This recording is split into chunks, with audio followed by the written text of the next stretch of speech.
ஸ்டேஷனில் மட்டும் வாங்கினாங்களா? எவ்வளோ வாங்கினா? 15,000.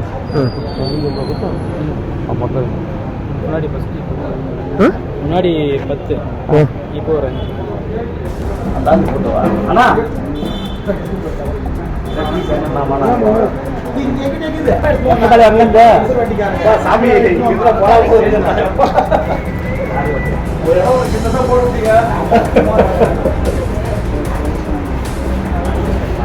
வெங்கடேஸ்வரன் தூக்கி போட்டுக்கிறாங்க தாலுக்கா.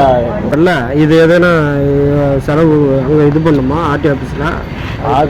இல்லை, ஆனால் இவரு கொடுத்துட்டாரு தலைவர்.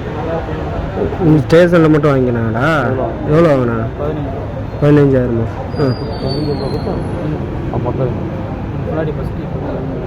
முன்னாடி 10 இப்போ ஒரு 5. சரி, இந்த வண்டி இப்போ எவ்வளோ வரும் ரேட்டு? வண்டி என்ன ரேட்டு வரும்? இப்போ ஆக்சிடெண்ட் இதெல்லாம் ரெடி பண்ணுறதுக்கு எவ்வளோ வரும்? என்னான்னு சொல்லி வாங்கினாங்க? வண்டி ஃபஸ்ட்டு வண்டி வெளியே எடுக்கணும் எடுத்துருந்தாங்க வெளியே.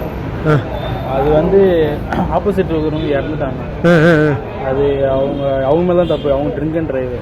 எங்கள் அண்ணன் நல்லா தான் போயிடும். எங்கள் அண்ணன் தான் ஆக்சிடென்ட் ஆகும். உங்கள் அண்ணன் ஆக்சிடென்ட்டா? அவருக்கு ஃப்ராக்சர் எங்கெல்லாம். இவர் இங்கேருந்து ஆஃபீஸ் முடிச்சுட்டு போனாங்க 31 நைட்டு ரீஸ்ட் ஆஃபீஸ் வேலை செய்கிறாரு. இங்கேருந்து போகும்போது அவங்க குடிச்சிட்டு தள்ளான்னு வந்து இந்த ரோடு தான் அந்த ரோடு தான். இவங்க இப்படி போகும்போது அவங்க குறுக்க வந்துட்டு இப்படி அவங்க ஒருத்தர் அவுட்டு 3 நாள் கழிச்சு தான் செத்தாங்க. எங்கள் அண்ணனுக்கே 2.5 லட்ச ரூபா செலவாயிடுச்சு. அவங்க வந்து நாங்கள் கேஸ் கொடுக்கல, அவங்களுக்கு கேஸ் கொடுத்துட்டாங்க. ஃபஸ்ட்டு அவங்க இறந்துட்டுது. அதுக்கப்புறம் உடல் தானம் பண்ணிட்டாங்க. உடல் தானம் பண்ணிட்டு அதுக்கப்புறம் அவங்க பொண்ணுங்க கேஸ் கொடுத்தது. அதனால தான் எங்கள் பக்கம் கேஸ் தெரிஞ்சிச்சு. நாங்கள் வண்டி வெளியே எடுக்கிறதுனால 15. அவங்க உடல் உறுப்பு தானம் கொடுத்ததுனால உங்கள் மேலே கேஸ் தெரிஞ்சிச்சு. தப்பு அவங்க மேலே தான். ஆனால் இது கேஸ் கொடுத்ததுனால அவங்க கூட தெரிஞ்சிச்சு.